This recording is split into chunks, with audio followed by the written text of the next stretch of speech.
Well, you coming? Wait, what? Now? Denver, wait! Philip, I'm going in. You can come with, or keep the car warm. We can't just rush in. Let's think about this. Philip, humor me. What else are we going to do? You just want to stare at the house for a bit? You think they're just going to let us leave? Never mind. I'm not going to talk with the horrifying force today. You want to barge in without a plan? This is your mom's house, and the words are here? What about the cave? Does this look like a cave to you? I don't know. That's why I'm here. Come on, where's that SWAT in you? It's not... You want to kill them, right? Get revenge, if you can. I get that. It doesn't matter where you do it. They are in there. And my mom is in there. And if they messed with her, I just need to know if she's okay. I have never felt the pulling this strong. It just wants to burst out of my skin.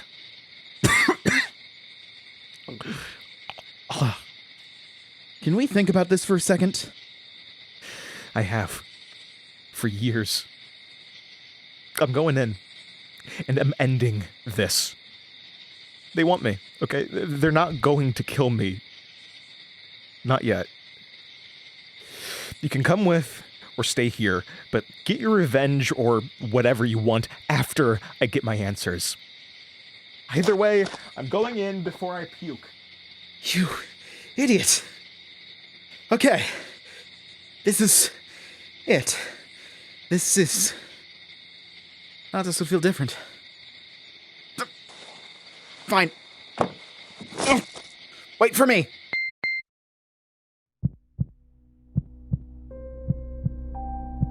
Welcome to the Beating Heartland, created by Denver Baughman. Episode 19, The Home.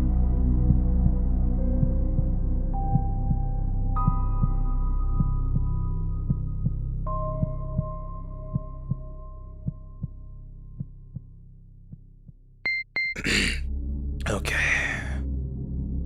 Audio Journal Entry 1. I feel...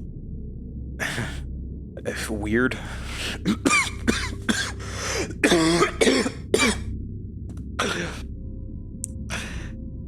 Sorry. I don't know why I'm making this. I need something familiar, I guess. And this feels right. Telling stories. It's what I do. I wish I had Philip's recorder, but my phone's gonna have to do. I can't talk to Philip, or Ariadne right now, or my mom. Nobody except you. I'm alone. You don't really count, Somnum. I mean, I've never actually been alone, I guess. My dad, the words, you, even Sally. Having things inside of me isn't the scary part. It's not knowing how many of my decisions have been made by me. I can't even remember things without Ariadne or trauma or some crap. Sorry, I'm a bit scattered. You'll understand after all of this. But I can't talk to anyone else about this yet. On the plus side, I think I'm remembering things easier. Why do I have to try and make sense of it all? Does it all just feel pointless if I don't?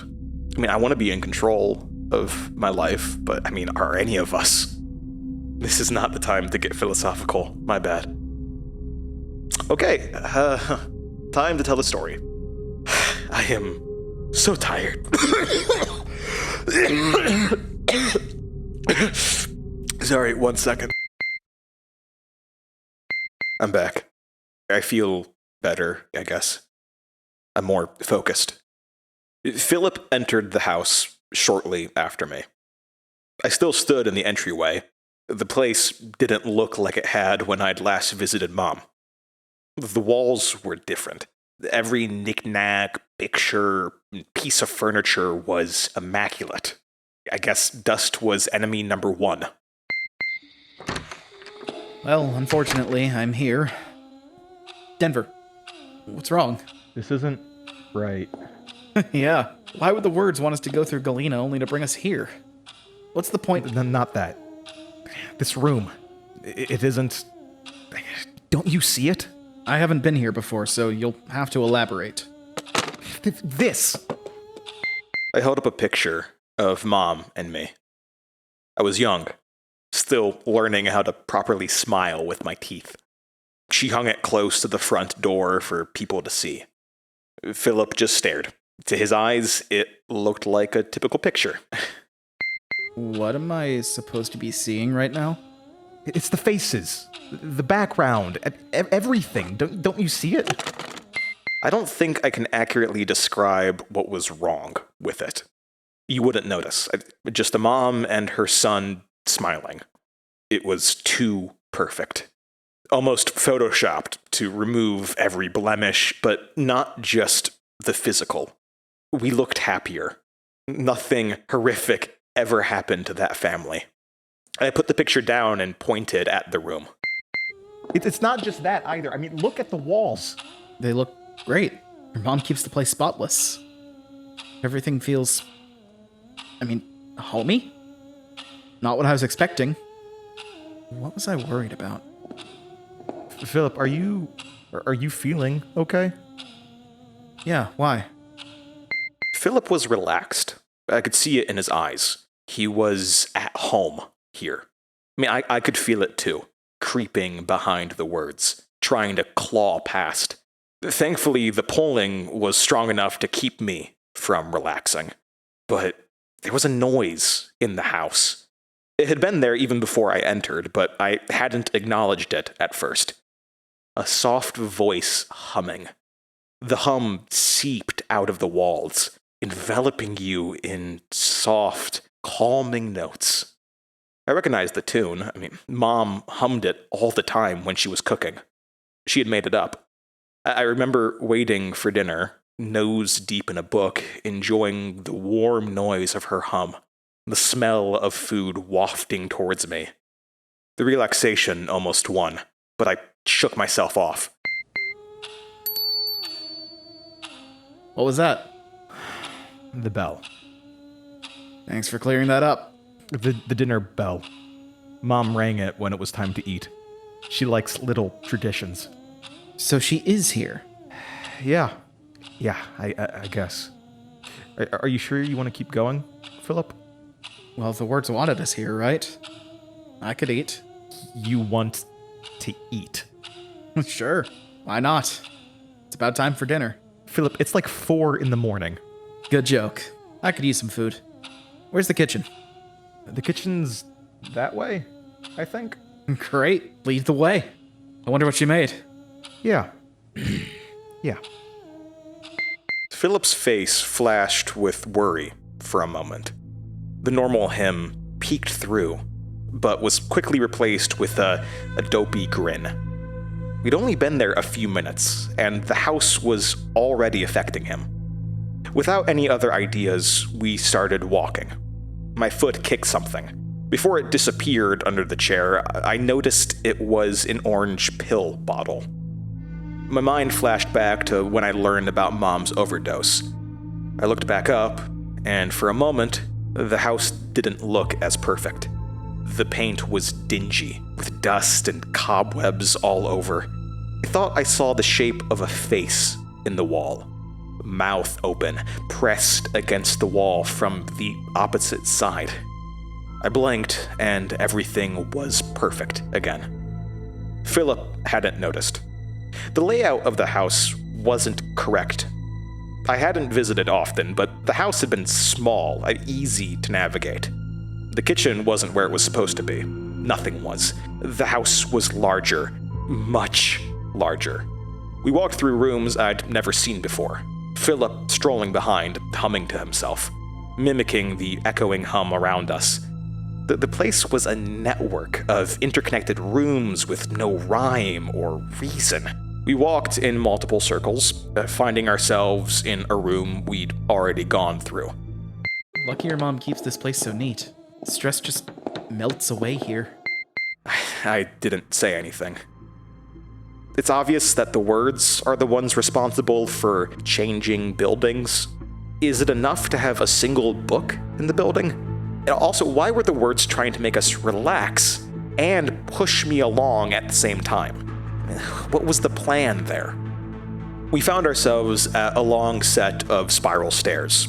Without a second thought, Philip pushed past and began to descend. I followed, and we curved down for about 10 stories. Family pictures hung on the wall.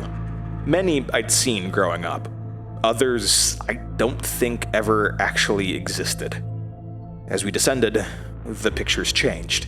No longer of family outings, close relatives, or beautiful landscapes, but of twisted images, barely recognizable as anything human. Philip just gazed at them, smiling, seeing only a pretty tree or lake or something. I felt dizzy, the two forces swirling inside of me, but the words kept pushing me in this direction, so I didn't stop. The humming got louder, and the pulling intensified. Why both? What was it for? Philip didn't notice we'd been on the same stairs for a while. He was another problem I hadn't expected. I mean, how do I wake him up from this? I mean, did I want him to kill the words? They were all I had to go on. I mean, my only way to get answers about the cult, my dad, everything weird happening, and my place in all of it. At least I told myself that. Wishful thinking? I don't know. But it was hard to think with the words pulling on one side and the humming on the other. I mean, was that the point? Finally, a door appeared, followed by the sound of an oven timer and pans clanging from the other side. I'm glad your mom's a good cook. How would you know? I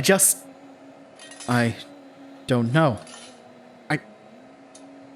Well, we shouldn't keep her waiting, right? But first... Philip turned off the recording device. He looked at it, confused, then smiled and plopped it into his pocket. The door opened, but no one was there. Inside was a familiar kitchen, the one I grew up in, not the one that should have been there. Off-white linoleum floors, fake wooden countertops, several little cat statues. I heard my mother's voice. "Is that my men?" She sounded chipper, and then that's not a word I'd ever use for her. Philip chuckled and said, "Who else would it be? What are we eating? We're starving." I glanced back at Philip, and he wore a tan jacket with a sweater and jeans. He hadn't been wearing that a moment ago, and something was familiar about it. My mom appeared in the doorway. If I can call her my mom. Anyone else would have said she looked normal. And she did. But she wasn't. Does that make sense? She was just like herself in every way that makes her not. She smiled, a genuine smile, and I realized I hadn't seen that often. I mean, I don't blame her. Her life hadn't been one to smile about. She hadn't worked at the school for years. I never thought about where she got her money. I never asked. She just stopped teaching one day, said she couldn't go back and not to worry about her. I'd been so focused on myself that I didn't think about it. How old was I when she quit? Did someone give her money? I don't know. She just stared at me with a smile. "You're home," she said. And I cried. "I'm sorry for being late." I don't know where the emotion came from. It just welled up inside of me. Years of something that had been building. The humming of the house, the pulling of the words, and now this. I felt like a child. After what felt like an eternity, she wiped away my tears with a gentle hand. "Nonsense," she said. "Let's get some food in you.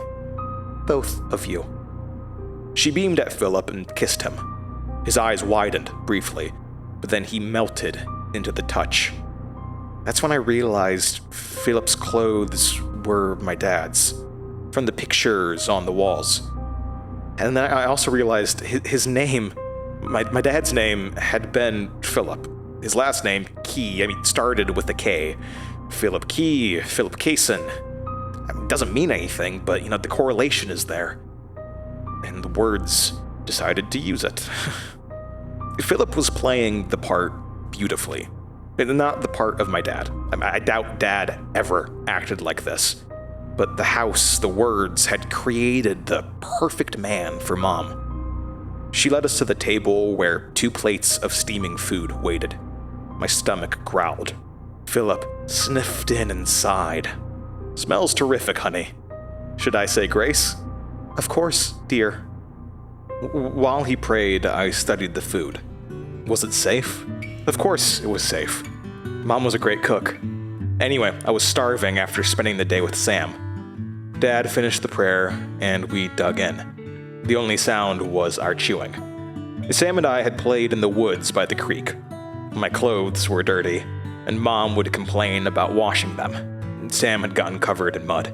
It had rained the day before. He had tried to throw me in, but Somnoom was sitting behind Mom. He had Sam's face again. I snapped out of the delusion. I wasn't a kid, and none of this was real. That had happened way too fast. The house, the words, whatever it was. I glanced down at my hands. I was me again. Normal me, whatever that means. Philip was still shoveling food into his mouth. Then the food glitched. A mass of meat that bled, bits of feathers sticking out at odd angles, and an owl's beak opened in a final screech. I'd already eaten several bites, recent bits of flesh still on my fork. A drip of blood fell from it. I gagged, and the pulling inside of me increased. The words were getting impatient. "Where'd you get the food, Mom?" I got it from our downstairs neighbor. He's been so kind to us," Mom said. "Always help your neighbor, Denver. Remember that," Philip said. "Okay, Dad. Which neighbor, Mom?" "You'll meet him soon enough. He really wants to meet you. But you know that, don't you?" "Why?" "He won't say, but I told him not to hurt that you will be happy to see him. You can both help each other." "Mom, are you happy?" "How was dinner?" She stood, face tight and unreadable. Philip didn't notice.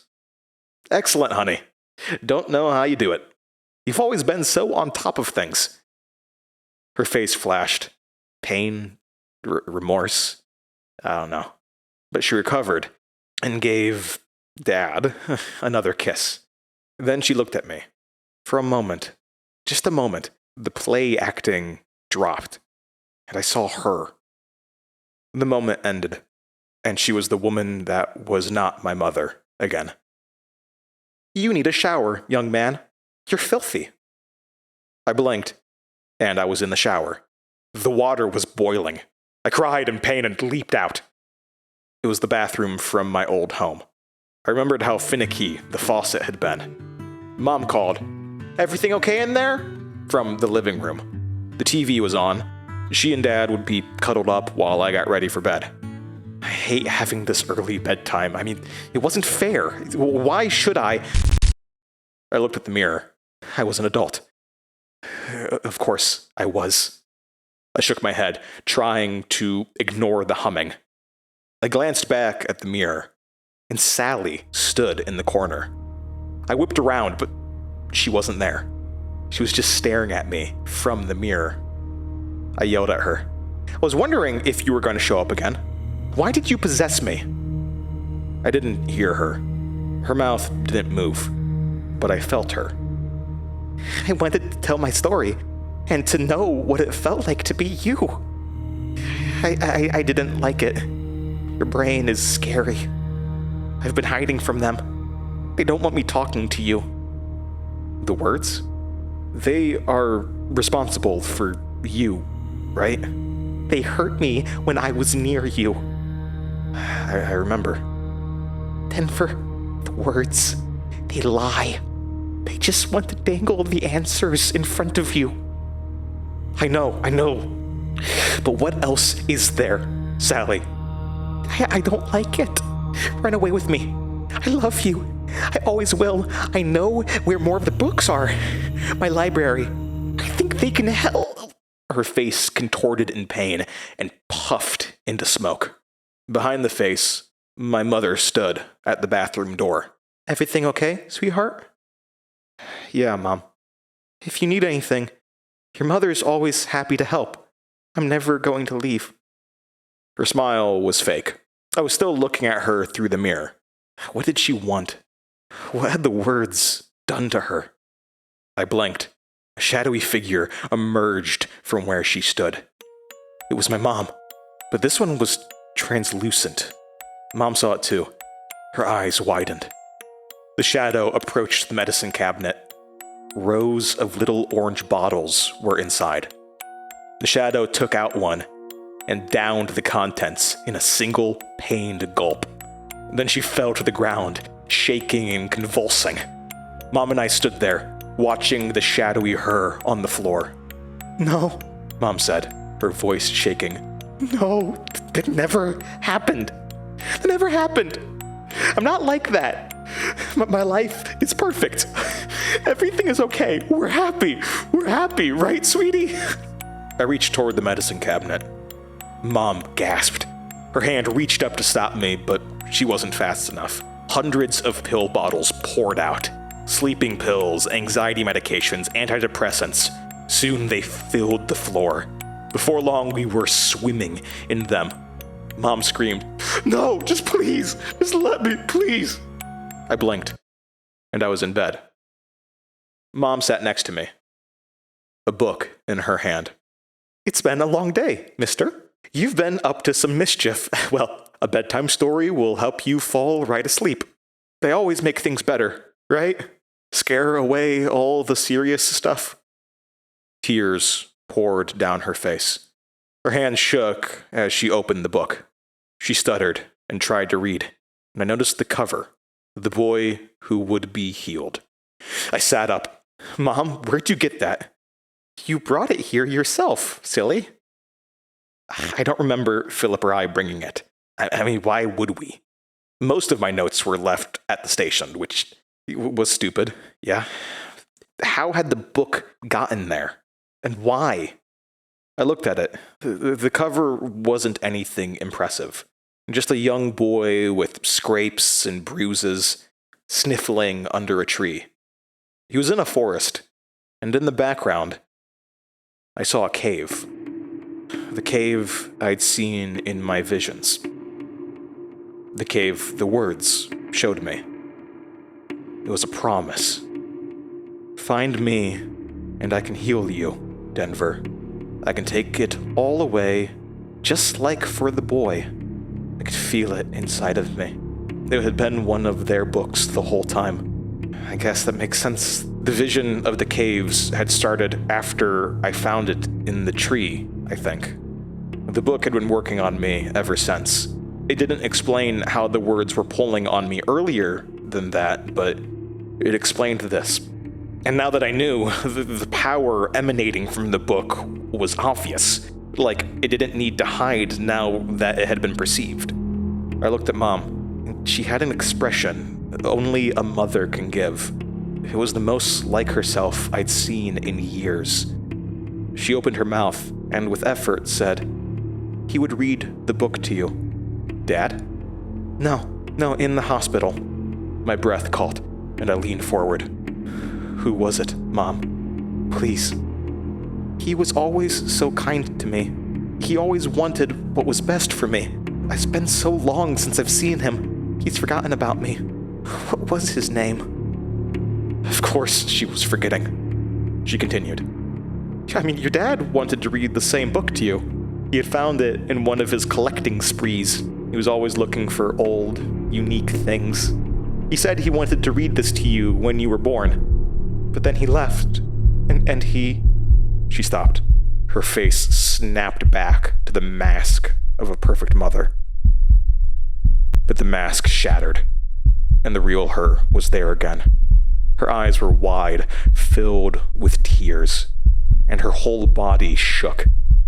Panic attack. She usually tried to hide them from me, but it'd always been there. Like Somnum for me. But then the house started to shake too. Her breath quickened, her lips trembled, noises coming out like she was trying desperately to say something. She clawed at her chest. Books fell from shelves, glass shattered, everything was falling apart. The whole house moaned. I heard a beating from below, a rhythmic thump growing quicker. Something snapped, and I heard Philip grunt downstairs. Why did I turn this off? Wait, where am I? Denver? Denver! What is happening? Ah! Denver! No! Ah! Philip screamed my name, and then his voice disappeared in a frantic, terrified cry. The floor around Mom cracked. She wasn't breathing anymore. Her throat closed, and she rocked back and forth. I heard screaming. Not Philip's. The house. Her screaming. It filled every room. And I realized the house was her. Not knowing what to do, I held her hand. It's okay, Mom. It's okay. I get it now. I'm here. You don't have to pretend. It's always been just us. I'm sorry. I'm listening. A few moments passed of nothing. The shaking stopped. The house no longer crumbled away. And Mom exhaled slowly. She turned to me, eyes filled with life, and she said with effort, "When your dad left, he took all his stuff, and then he went missing. His parents couldn't get a hold of him. No one could. They all blamed me, said I'd ruined him. I probably did. This was right after my overdose. I had been seeing things, terrible things. And with my family, your dad, and those creatures, it just was too... I had nightmares about you every night. Every horrible thing that could ever happen to you. Your dad tried his best to comfort me. He grew more distant. Something was nagging at him. He always wanted to travel and explore and find things. He was always so curious. Like you. I was the only thing keeping him here." She continued. "For a few minutes, the two of us were the only people that existed. And she was, for once, actually talking to me. I never talked to you about him. I never even told you he died. I mean, you found out. Of course you did. I knew you would, but I wanted to pretend. Tried to pretend I wasn't a failure." She talked for what felt like hours, about everything. She spoke about her childhood, her first crushes, winning the spelling bee, wanting to become a teacher, growing up surrounded by family that didn't understand her, friends that didn't last, boyfriends that went away even quicker. And then she met Dad and fell for his stupid dorkiness. Realized he was the only person who actually saw her for her.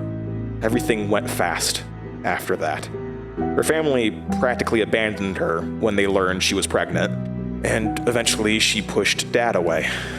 He didn't want to go, and he did at the same time, but one day it was too much.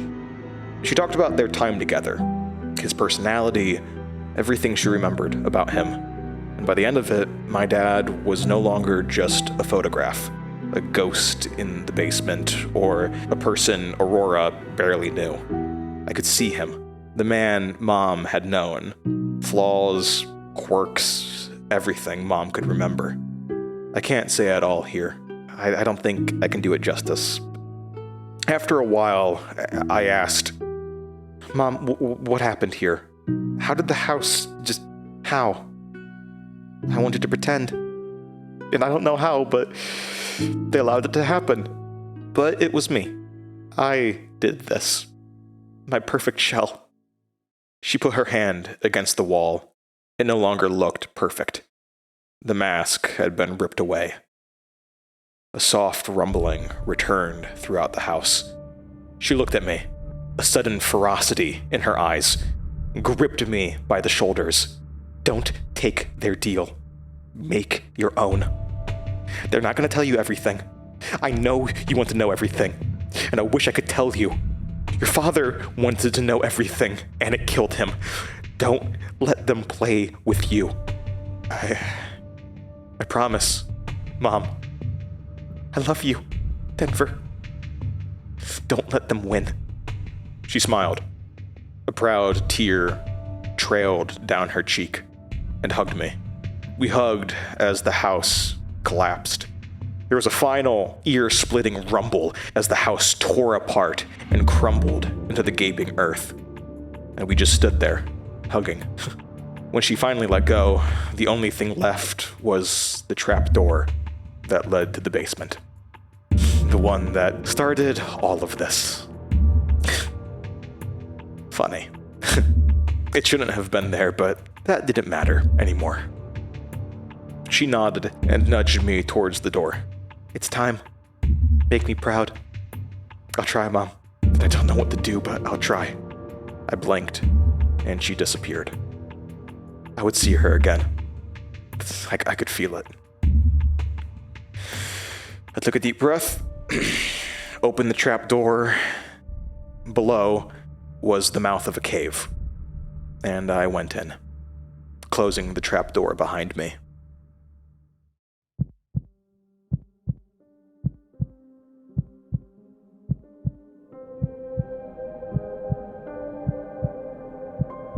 The Beating Heartland was written by Denver Baughman.